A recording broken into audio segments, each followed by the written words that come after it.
But I can also mention that in my district, we are very concerned about the quality of life. And I know better government means a better quality of life. Representative Gene Ward, you're in District 17. Can you tell us a little bit about this problem with the coqui frogs? I'm glad you mentioned that because people think, oh, Hawaii Kai, there's no coqui frogs in Hawaii Kai. Actually, Sarah, we have had not only the infestation in Hawaii Kai, nearby Waimanalo, Kailua, and quite frankly, my fear is that if we are not attentive to this very quickly and very swiftly, we could have happened on Oahu what happened on the Big Island. You know what happened on the Big Island? If you had a cell phone out, you'd have to literally go into your closet to be able to be heard by the cell phone. You hear that plane? There was a helicopter that just went over. Imagine 80 decibels per coqui frog, the male, every night, blasting away. Last week we had at let's see, now maybe I shouldn't say whose name it was at the house of, but it was at a house, and the woman of the house said she could not sleep, and it was just one coqui frog. What we're going to have is a town hall meeting, and that town hall meeting is going to start this evening at Hakeuni Elementary School. It's kind of like a coqui frog teach-in. We're going to have the experts come and teach us how to know one when you see one, how to know one when you hear one, and what you can do about it if you find one, who to call, what to do. And we're going to learn from the Big Island experience, because we're going to have the pioneer, Representative Cliff Suji, as a special guest speaker. As you know, Cliff Suji was a pioneer who kind of was the Paul Revere of the coqui frogs. Nobody listened to him. And right now there are literally millions of coqui frogs all over the Big Island. Literally millions of coqui frogs. They are not able to keep them subdued. So what we're going to do is educate and then organize like the neighborhood watch system. You know the neighborhood watch system where somebody's got this territory and they cover it, if they see anything suspicious.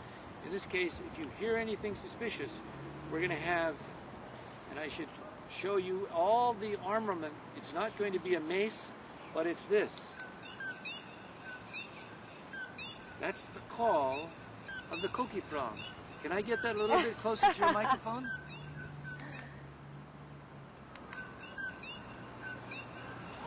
That is the coqui frog. That is a single coqui frog. Multiply that by the thousands. Quite disruptive. And you'll not only be disruptive, but it's become such a thing, it's endangering the quality of life and the value of our real estate.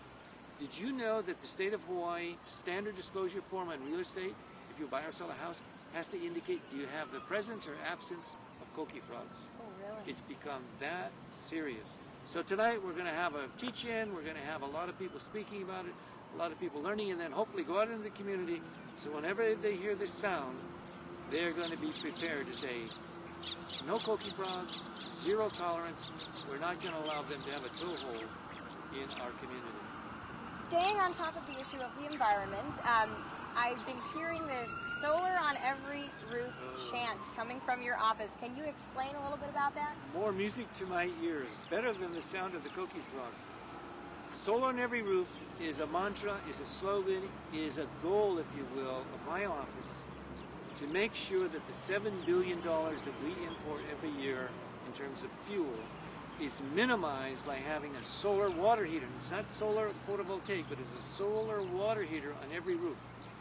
Right now, Sarah, 3/4 of our houses in Hawaii don't have solar.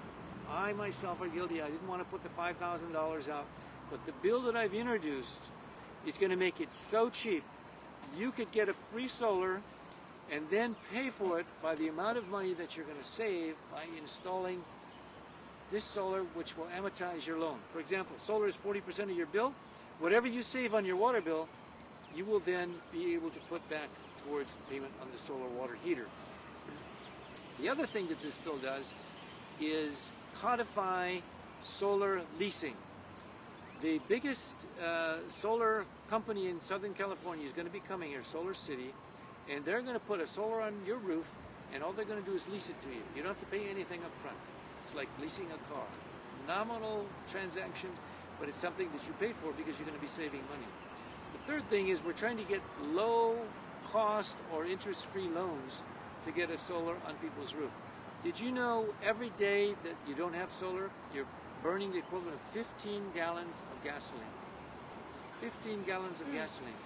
In 10 days, 150 gallons, and you know the people who we export or that we import from are not always the most friendly nations. So I think it's a thing that is, it's an idea whose time has come. It just needs the political will to have solar on every roof. Thank you for asking about that. I know our colleague Cynthia Thielen, who believes there should be a wind and a wave, and particularly a wave on every ocean, she'll probably give you that counterpart argument.